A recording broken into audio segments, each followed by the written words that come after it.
दोस्तों, आज हम आपके लिए एक ऐसा दिल दहला देने वाला वाकया लेकर आए हैं जिसे सुनकर आपके रोंगटे खड़े हो जाएंगे। ये मुंबई के एक छोटे से कस्बे की बात है। एक बिल्डिंग में कुछ लोग रहते थे जो आपस में मिलजुल कर रहते थे। अचानक उस बिल्डिंग के एक फ्लैट से बदबू आने लगी जो इतनी बुरी थी कि लोगों का वहां से गुजरना मुश्किल हो गया।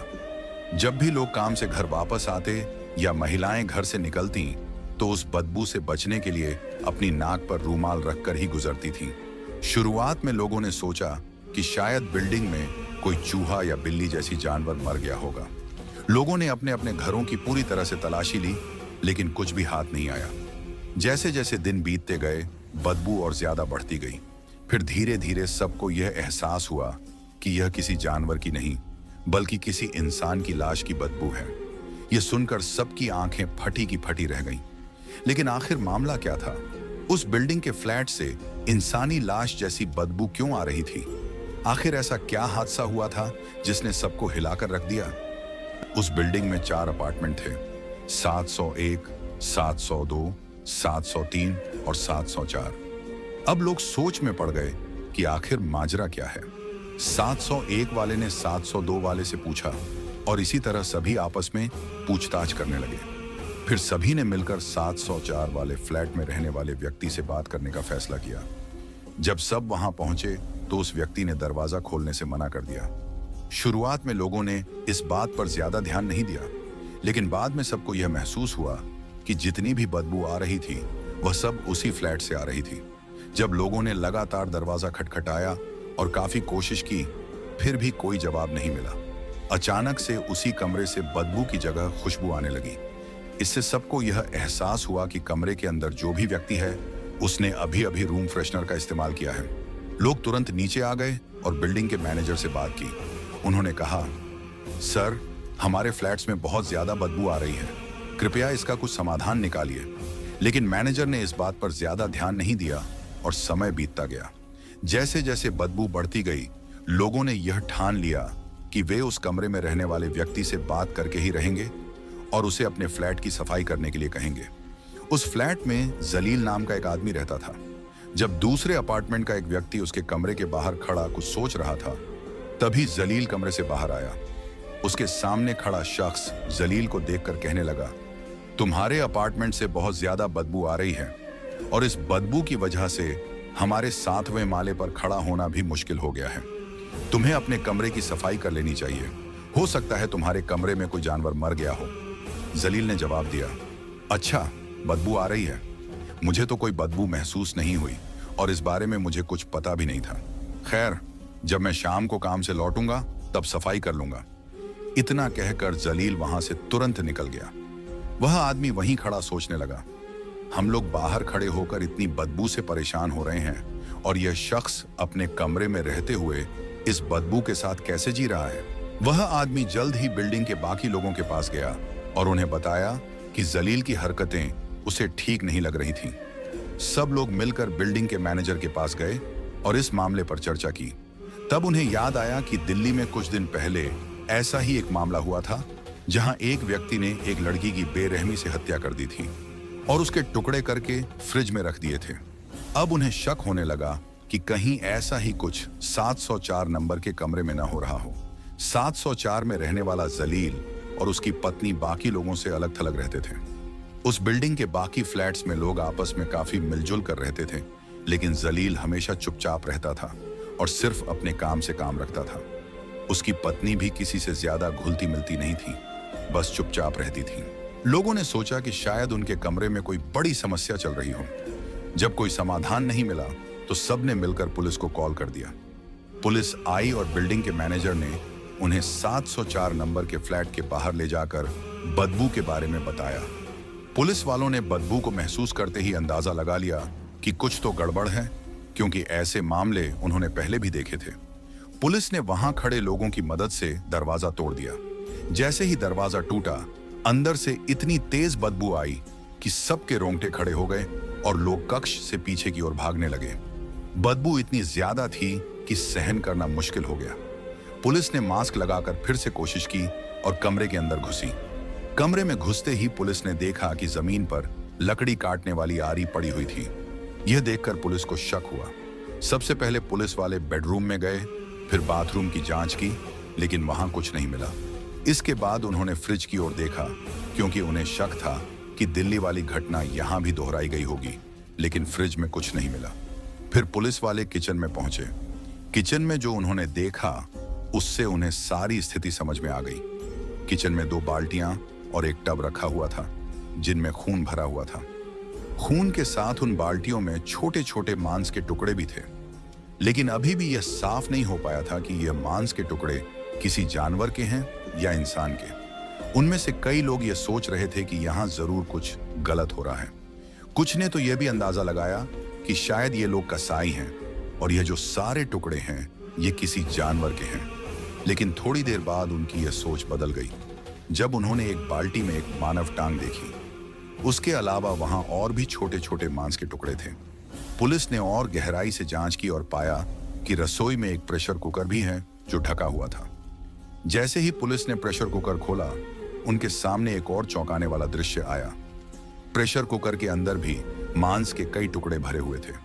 चूल्हे पर एक तवा भी रखा था, जिसे जब ध्यान से देखा गया तो पता चला कि उसी तवे पर मांस को भूने का निशान था।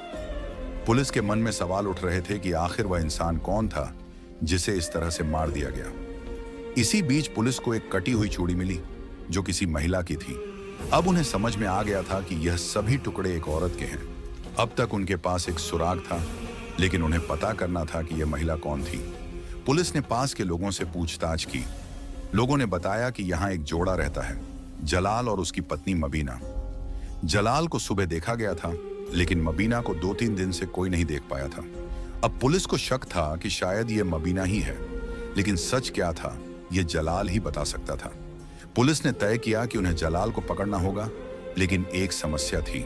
अगर उन्होंने उसे अचानक पकड़ लिया तो वह भाग सकता था और फिर उसे ढूंढना मुश्किल हो जाता। इसीलिए पुलिस ने योजना बनाई कि वे 2 पुलिसकर्मियों को सिविल कपड़ों में बिल्डिंग के अंदर छोड़ देंगे, जबकि बाकी लोग बाहर उसके आने का इंतजार करेंगे। इससे जलाल को भागने का मौका नहीं मिलेगा। अब पुलिस जलाल का इंतजार कर रही थी। जैसे ही शाम हुई, जलाल काम से वापस आया। पुलिस ने उसे चारों ओर से घेर लिया। पुलिस वालों ने फौरन जलाल को पकड़ लिया और जब उससे पूछताछ की गई कि उसके कमरे में क्या हो रहा था और उसकी बीवी कहाँ है, तो जलाल के तो होश उड़ गए। फिर वह कहने लगा, साहब चलो कमरे में बैठकर मैं आपको सारी सच्चाई बताता हूँ और यह भी बता देता हूँ कि इन सब चीजों में मेरी कोई गलती नहीं है। पुलिस वालों ने कहा, गलती किसकी है ये तो हम पता कर ही लेंगे, लेकिन तुमने जो कुछ किया उसके बारे में खुलकर बताओ। जलाल ने जल्दी से सिगरेट का कश लिया और फिर अपनी बात शुरू की।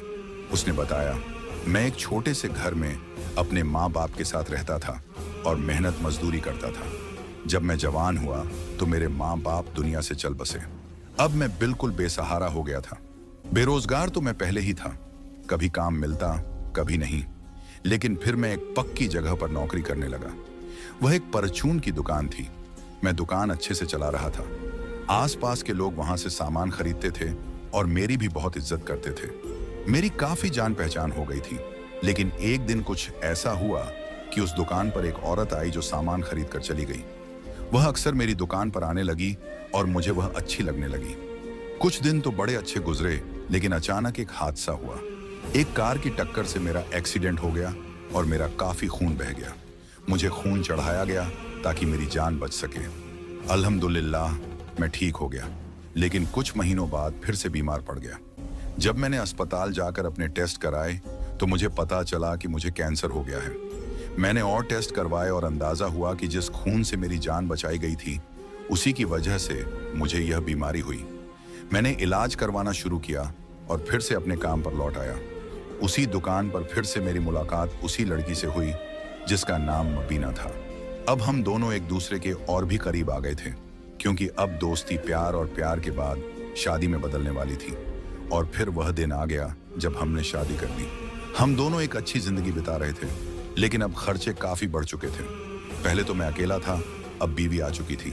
मैंने अपना छोटा सा मकान किराए पर दे रखा था, जहां से मुझे 35,000 महीना किराया मिल रहा था। खुद मैं एक फ्लैट में कम किराए पर रहने लग गया, जहां मेरा खर्चा सिर्फ 10,000 आता था। इस तरह मेरे पास 25,000 रुपए सीधा बचने लग गए। दूसरी तरफ मैं परचून की दुकान पर नौकरी भी कर रहा था, जिससे हमारा गुजारा अच्छी तरह चल रहा था। मेरी बीवी शादी से पहले अपने चाचा के साथ रहती थी क्योंकि उसके माता पिता के बीच लड़ाई झगड़े चल रहे थे। उसकी माँ अपने 5 बेटियों को लेकर अलग घर में अपने चाचा के साथ रहने लग गई थी क्योंकि चाचा बहुत अच्छे इंसान थे। फिर एक दिन ऐसा आया जब उसके चाचा की मौत हो गई। इस दुख को वह सहन ही कर रही थी कि कुछ महीनों बाद उसकी माँ भी चल बसी। अब ये 5 बहनें मिलकर मेहनत मजदूरी करके अपना गुजारा करने लगी। इसी दौरान मेरी मुलाकात मबीर से परचून की दुकान पर हुई थी और आज हम दोनों पति पत्नी बनकर रह रहे थे। हमारा कारोबार अच्छा चल रहा था और हम ठीक ठाक जीवन जी रहे थे। लेकिन अचानक एक दिन परचून की दुकान किसी वजह से बंद हो गई और मेरी नौकरी हाथ से चली गई। अब हमारा गुजारा मुश्किल हो रहा था क्योंकि नौकरी छूटने के बाद घर में पैसों की तंगी आ गई थी और लड़ाई झगड़े शुरू हो गए थे। मबीर मुझसे हर वक्त पैसों की मांग करती। हर समय उसकी जुबान पर पैसों की बातें रहती, जैसे कि मैं कहाँ से खाऊं, कहाँ से पहनूं। वह मुझसे कहती कि मैं कहीं और जाकर काम ढूंढ लूं। कुछ समय ऐसे ही बीता और मैंने एक फैक्ट्री में काम करना शुरू कर दिया। उस फैक्ट्री में बहुत सारी औरतें भी काम करती थीं। मेरी बीवी को शक की बीमारी ने घेर लिया। जब मैं शाम को थका हारा घर लौटता तो वह मुझ पर शक करती और तरह तरह की बातें सुनाती। कभी मेरा मोबाइल छीन लेती तो कभी बहाने बनाकर बुरी बुरी बातें बोलती, जिससे मेरा गुस्सा भड़क जाता। मैंने अपनी बीवी को कई बार सफाई दी, लेकिन वह किसी भी तरह नहीं समझी। एक दिन मैं तंग आकर अपनी बीवी को 2 थप्पड़ मार बैठा। उसने रो रो कर पूरे घर को सर पर उठा लिया। जैसे तैसे करके मैं काम पर निकल गया। पूरा दिन फैक्ट्री में काम करता रहा, लेकिन मेरे मन में बीवी की बातें ही घूमती रहीं। मैं दुआ कर रहा था, या अल्लाह मेरी बीवी को हिदायत दे। शाम को जब मैं घर लौटा और कमरे का दरवाजा खोला तो मेरे पैरों तले जमीन खिसक गई। मेरी बीवी जमीन पर गिरी पड़ी थी और उसके आसपास कुछ दवाइयां बिखरी हुई थीं। मैंने भागकर उसे उठाया तो उसके मुंह से झाग निकल रहा था और उसकी सांसें नहीं चल रही थीं। मेरी बीवी इस दुनिया से जा चुकी थी। उसने जहर खा लिया था। पुलिस ने मुझसे पूछा, अगर तेरी बीवी ने जहर खा लिया था तो तूने पुलिस में शिकायत क्यों नहीं की?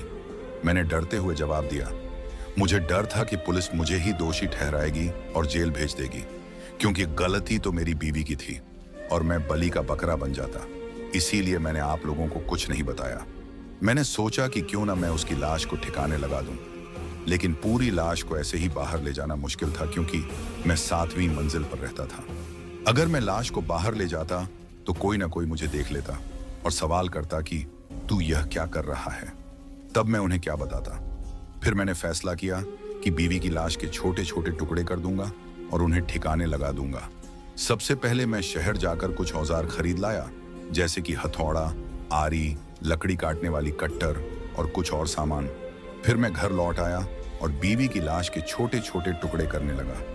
लेकिन मुझे पता था कि मैं यह काम बहुत जल्दी नहीं कर पाऊंगा और थोड़े ही समय में लाश सड़ने लगेगी और बदबू आने लगेगी, क्योंकि इंसान की लाश की बदबू जानवर की लाश से कहीं ज्यादा भयानक होती है। ये बात मुझे अच्छे से पता थी।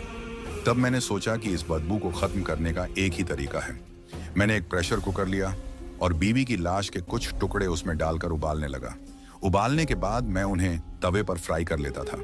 मेरा प्रेशर कुकर में उबालने का मकसद था कि टुकड़ों के अंदर से कोई बदबू बाहर ना आए और तवे पर फ्राई करने से पूरी तरह से बदबू खत्म हो जाती थी। ऐसा करने से बदबू कम हो गई थी। पूरे शरीर के हिस्से पिघलकर पूरी तरह से तरल हो जाते थे और मैं उन्हें बाथरूम में जाकर फ्लश कर देता था। जो मांस के टुकड़े बच जाते उन्हें मैं एक प्लास्टिक बैग में डालता और जब काम पर जाता तो उन्हें अपने साथ ले जाता। मैं सुबह सुबह सबसे पहले उठकर काम पर निकल जाता था ताकि लोग मुझे देख ना पाएं। मैं उस समय निकलता जब आसपास के लोग सो रहे होते थे। फिर मैं इन छोटे छोटे टुकड़ों को बाहर फेंक देता जहां कुत्ते होते थे और वे इन टुकड़ों को खा लेते थे। इस सोसाइटी में रहने वाले सभी लोग इस बात से हैरान थे कि ये कुत्ते हर रोज हमारे ही इंतजार में क्यों रहते हैं कि कोई इन्हें खाने को कुछ देगा। जब लोग कुत्तों को रोटियां डालते तो कुत्ते उन्हें सूंघते तक नहीं थे। लोग परेशान थे कि आखिर माजरा क्या है। असल में मैं अपनी बीवी के छोटे छोटे टुकड़े कर उन्हें उबाल कर और तवे पर फ्राई करके कुत्तों को खिला देता था। जब कुत्तों का पेट गोश्त से भर जाता तो उन्हें और कुछ क्यों चाहिए होता। पुलिस वाले जलील की बातें सुन सुनकर दंग थे। उन्हें उसकी बातों पर जरा भी यकीन नहीं हो रहा था। वे सोच रहे थे कि यही अपनी बीवी का कातिल है। उनके समझ में नहीं आ रहा था कि कोई इंसान इतना निर्दयी कैसे हो सकता है। पुलिस को पूरा यकीन था कि जलील ने ही अपनी बीवी को मारा है और अब खुद को बचाने के लिए झूठी कहानियां बना रहा है। पुलिस ने सोचा कि अब इस लाश का पोस्टमार्टम कराया जाए, लेकिन पोस्टमार्टम किसका किया जाए? जलील ने तो पहले ही अपनी बीवी के शरीर के बाकी हिस्सों को कुत्तों को खिला दिया था। सिर्फ एक टांग ही बची थी। पुलिस ने अब घर की पूरी तलाशी शुरू कर दी ताकि कोई और हिस्सा मिल सके जिससे पोस्टमार्टम करवाया जा सके। पुलिस जलील से लगातार पूछताछ कर रही थी और उसकी काफी पिटाई भी हो चुकी थी, लेकिन जलील अब भी अपनी गलती मानने के लिए तैयार नहीं था। जलील ने पुलिस के हर सवाल का जवाब बड़ी चालाकी से दिया, लेकिन पुलिस को यकीन हो गया था कि उसने अपनी बीवी का कत्ल किया है। पूरे मोहल्ले में यह खबर आग की तरह फैल गई थी कि जलील ने अपनी बीवी के साथ कुछ ऐसा किया है जिसकी कल्पना कोई नहीं कर सकता था। ठीक उसी समय पुलिस को एक गवाह मिला जो जलील की बीवी के बारे में जानता था। यह गवाह जलील के पड़ोस में रहने वाली एक औरत नाजिया थी। नाजिया ने पुलिस को बताया, जलील अक्सर अपनी बीवी को पीटता था। मैंने कई बार उसे रोते हुए सुना है और एक बार उसकी बीवी ने मुझसे कहा था कि वह अब और यह सब बर्दाश्त नहीं कर सकती। उसने यह भी बताया था कि जलील के किसी और औरत के साथ नाजायज रिश्ते हैं। यह सुनकर पुलिस का शक और गहरा हो गया। उन्होंने नाजिया से पूछा, क्या तुम्हें यकीन है कि जलील का किसी और औरत के साथ रिश्ता था? नाजिया ने सिर हिलाते हुए कहा, हाँ, मैंने खुद उसे कई बार देर रात बाहर जाते देखा है और उसने मुझे धमकी दी थी कि अगर मैं किसी को कुछ बताऊंगी तो वह मुझे भी नहीं छोड़ेगा। पुलिस अब जलील पर पूरी तरह से शिकंजा कसने की तैयारी कर रही थी। उन्होंने उसकी कॉल रिकॉर्ड्स और मैसेज की जांच की। वहां उन्हें एक नंबर मिला जिससे वह अक्सर बात करता था। यह नंबर एक लड़की का था जिसका नाम शबाना था। पुलिस ने तुरंत शबाना को हिरासत में लिया। शबाना ने कबूल किया कि वह जलील के साथ रिश्ते में थी और जलील उससे शादी करना चाहता था। उसने यह भी बताया कि जलील अपनी बीवी को तलाक देना चाहता था, लेकिन उसकी बीवी राजी नहीं थी।